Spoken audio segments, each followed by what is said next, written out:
바울과 실라의 선교팀에는 이제 새로운 멤버가 이제 추가되는데요. 바로 디모데라는 청년입니다. 그리고 이 말씀을 기록한 누가도 이 선교팀에 함께 있었음에 틀림이 없습니다. 선교팀 일행은 자신들을 이곳으로 인도하신 성령 하나님의 인도하신 가운데 이 선교가 계속적으로 진행되기를 힘쓰는데요. 우리 16절 말씀을 보면 우리가 기도하는 곳에 가다가 점치는 귀신 들린 여종 하나를 만나니 점으로 그 주인들에게 큰 이익을 주는 자라. 사랑하는 여러분, 사도행전을 통해 계속적으로 확인하게 되는 것이 있습니다. 복음 전파를 누가 주도해 가고 계시냐면 성령 하나님이 주도해 가고 계신다. 이것을 누가는 계속적으로 우리에게 들려줍니다. 바울이 지금 복음을 전하는 것이, 그리스도의 복음을 전하는 것이 절대 자연스러운 모습이 아닙니다. 실라가 바울과 함께 이 복음 사역을 감당하고 있는 건 역시 사람의 뜻으로 되어진 것이 아니었고요. 그리고 디모데가 함께하게 된 것, 이 모든 것은 성령 하나님의 역사로 되어졌음을 우리는 앞의 말씀들을 통해서 확인하게 되었습니다. 바울은 복음을 전하면 전할수록, 실라 역시 복음을 전하면 전할수록 성령 하나님을 의지하지 않을 수 없음을 그들 모두는 깊이 깨닫게 된 건데요. 디모데와 누가도 그러했던 것 같습니다. 루디아와의 귀한 만남 이후 그들은 자신들의 생각을 통해서 이후의 선교 전략을 얼마든지 짤 수 있었습니다. 그런데 그들은 그러지 않습니다. 그들은 계속적으로 성령 하나님을 의지하기 위해, 성령의 인도하심을 받기 위해 무엇을 하냐면 기도합니다. 사랑하는 여러분, 선교의 시작이 성령에 의해 시작되었기에 선교의 진행 역시 성령에 의해 진행됨을 믿습니다. 특별히 이제 곧 떠나게 되는 세안교회 단기 선교의 시작이 성령 하나님에 의해 시작되었음을, 성령 하나님의 크고 높은 부르심으로 주어진 사명임을 믿습니다. 그렇다면 이 단기 선교의 진행이 어떠해야 될까요? 성령을 의지하며 성령 하나님의 인도하심을 받아야 될 줄 믿습니다. 오늘 말씀은 우리에게 한 가지를 강력하게 도전하는데요. 무엇을 도전하냐면 바로 기도입니다. 교회의 기도는 절대적으로 다가옵니다. 왜냐하면 안디옥 교회에서 바울과 바나바를 파송할 때 어떻게 했냐면 사도행전 13장 3절 말씀을 보면 안디옥 교회가 금식하며 기도하고요. 그리고 두 사람을 안수하며 이제 선교사로 이제 파송하는 것을 볼 수 있습니다. 이번 세안교회 단기 선교팀을 위해 우리가 이럴 수 있으면 좋겠습니다. 교회가 이 선교팀을 위해 금식하고 기도하고 그러한 금식과 기도를 통해 성령 하나님의 손에 이 선교팀을 맡겨드리고 성령 하나님의 손에 붙들린 채 이 선교팀들을 파송하는 우리 교회가 되면 좋겠습니다. 16절 말씀을 보면 기도하러 가는 바울 선교단에게 한 사건이 일어나는데요. 어떤 사건이냐면 귀신 들린 한 여종을 만나는 사건입니다. 누가는 이 귀신 들린 여종에 대한 설명을 덧붙이는데요. 귀신 들린 이 여인은 점을 치는 사람이고 그 점침을 통해 주인들에게 큰 이익을 주는 여인이라 소개합니다. 그런데 문제는 이 귀신 들린 여인이 바울 선교단 일행들에게는 어떤 비범함이 있음을 한눈에 알아차렸다는 거죠. 그것을 알아차린 그녀는 끊임없이 그들을 쫓아다니며 이렇게 외치기를 시작하는데요. 17절 말씀입니다.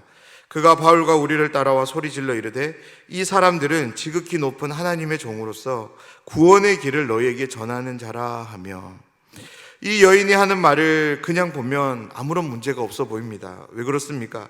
바울 일행들에 대해서 바른 선포를 하고 있는 것처럼 보이기 때문입니다. 그렇습니다. 바울 선교단 일행들은 지극히 하나님의 종들입니다. 그리고 지극히 높은 하나님의 종들입니다. 그리고 그들이 지금 와서 하고 있는 이 일은 이 여종이 외쳤던 말대로 구원의 길을 전하는 일입니다. 그런데 다음 구절인 18절의 말씀을 보면 바울이 심히 괴로워했다라는 표현이 나옵니다. 사랑하는 여러분, 왜 바울은 이 귀신 들린 여인의 외침으로 인해서 심히 괴로워했을까요?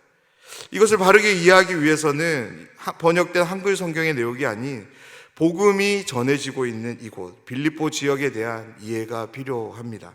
그렇습니다. 바울 선교단 일행은 지금 어디에서 복음을 전하고 있냐면 그리스 로마 문화가 주류를 이루고 있는 마게도냐 지역, 즉 다시 말해서 이방 땅인 빌립보 지역에서 복음을 전하고 있는 거죠. 이 여인이 외쳤던 지극히 높은 하나님의 종으로서 구원의 길을 너희에게 전하는 자라는 이 말은 빌립보 사람들에게 복음의 메시지로, 다시 말해서 하나님에 대한 의미로 들려진 것이 아니라 그들에게 있어서 지극히 높은 신이었던 제우스를 떠올리게 했고요. 구원의 길을 너희에게 전하는 것 역시 하나님이 펼쳐 보이시는 구원의 길이 아닌 제우스나 당시 제우스의 아들로 칭송받는 황제에 의한 것으로 이해되었던 것이었습니다. 그렇습니다. 바울이 복음을 전하면 전할수록 하나님이, 예수님이 빌립보 지역의 사람들에게 보여져야 했는데, 들려져야 했는데, 이 여인 때문에 누가 증거되냐면 제우스가, 황제가 이제 증거되고 있었던 것입니다. 이 귀신 들린 여종을 통해 바울은 자신이 전하는 복음이 계속적으로 왜곡되고 오해의 말로 이제 빌립보 지역의 사람들에게 들려지고 있는 것을 알게 되었고, 그래서 그런 바울이 무엇을 선택하냐면 그 여인 속에 있는 귀신을 쫓아내기를 결정합니다. 우리는 성경 여러 곳에서, 특별히 복음서에서 예수님께서 귀신을 쫓아내는 장면들을 목도합니다. 그렇습니다. 귀신 들었던 한 여인이 예수님을 통해, 복음을 통해 깨끗함을 받는 것은 하나님 나라에 합당한 모습이었습니다. 그런데 이 합당한 모습이 거절되는 상황이 있는데요, 그것은 바로 경제적인 손실이 함께 주어질 때 거절하는 것을 성경은 우리에게 고발합니다. 이 말씀 앞에서 우리의 모습을 한번 정직하게 돌아볼 수 있으면 좋겠습니다. 사랑하는 여러분, 하나님을 사랑하며 예수님을 닮아가길 원하는 모든 그리스도인들은 매일의 삶 속에서 복음을 통해 하나님 나라를 경험하기를 원합니다. 그런데 성경을 보면 하나님 나라가 임하게 될 때 늘 그렇지는 않습니다. 하지만 경제적인 손실이 발생할 때가 있음을 보여주는데요, 그렇게 경제적인 손실을 발생했을 때 예수님을 거절하는 것, 복음을 거절하는 것을 우리는 또한 보게 됩니다. 사랑하는 여러분, 여러분은 여러분의 삶 속에서 하나님 나라가 경험되어질 때, 특별히 그때 경제적인 손실이 함께 발생했을 때 하나님 나라를 환영하실 수 있으신지, 아니면 가다라 지방의 사람들처럼 오늘 본문에 나오는 귀신 들린 여종의 주인들처럼 하나님 나라를 거절하실 건가요? 오늘 이 말씀이 날마다 우리의 마음속에 한번 새겨지면, 생각나면 좋겠습니다. 19절 말씀입니다. 여종의 주인들은 자기 수익의 소망이 끊어진 것을 보고 바울과 실라를 붙잡아 장터로 관리들에게 끌어갔다가, 누가는 여종의 주인의 심정을 우리에게 정확하게 소개해 주는데요, 주인의 심경을 어떻게 소개하냐면 소망이 끊어졌다라고 소개합니다. 조금 전까지만 해도 이 주인은 이 여종으로 인해 큰 수익을 거두었던 사람들이었습니다. 그런데 한순간에 바울의 외마디의 말로 그 큰 수익은 한순간에 사라져 버리게 되었습니다. 자신들에게 소망을 송두리째 앗아간 이 바울 선교단 일행을 주인들은 가만히 둘 수 없었던 것이었습니다. 왜냐하면 그들에게 하나님 나라보다 큰 수익이 더 중요한 가치였기 때문인 거죠. 말씀을 보면 주인은 곧장 바울과 실라를 붙잡습니다. 그리고 장터, 시장으로 끌고 가는데요, 그런데 조금 이상한 광경이 우리에게 펼쳐집니다. 왜냐하면 시장에서 재판이 벌어지고 있기 때문입니다.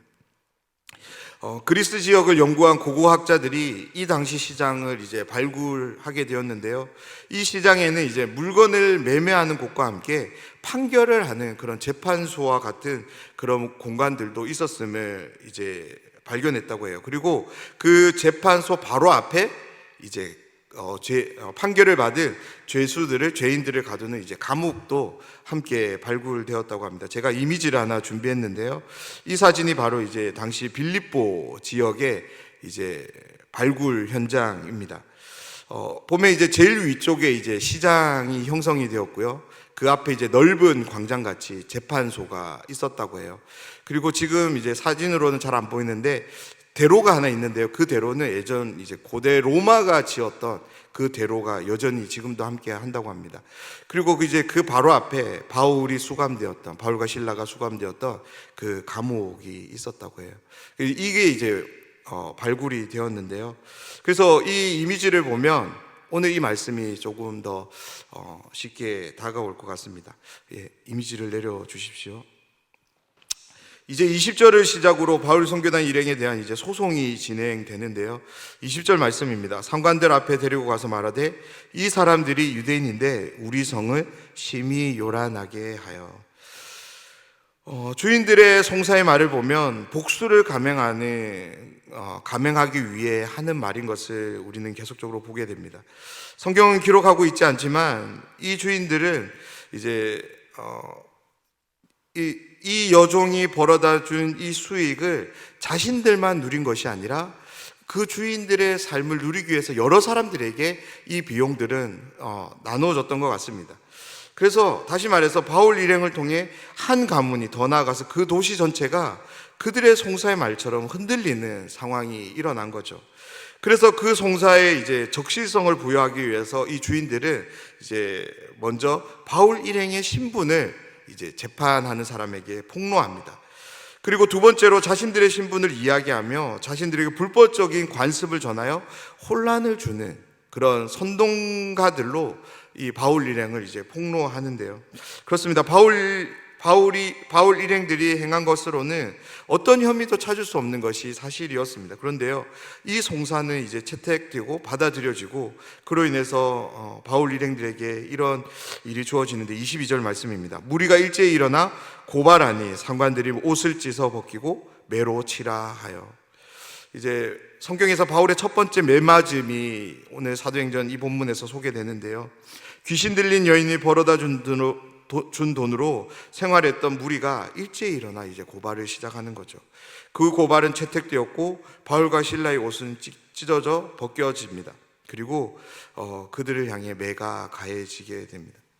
그렇게 매를 맞은 바울과 실라는 깊은 옥에 갇히게 되고 그들의 발에는 이제 도망갈 수 없도록 착고가 든든히 매어집니다.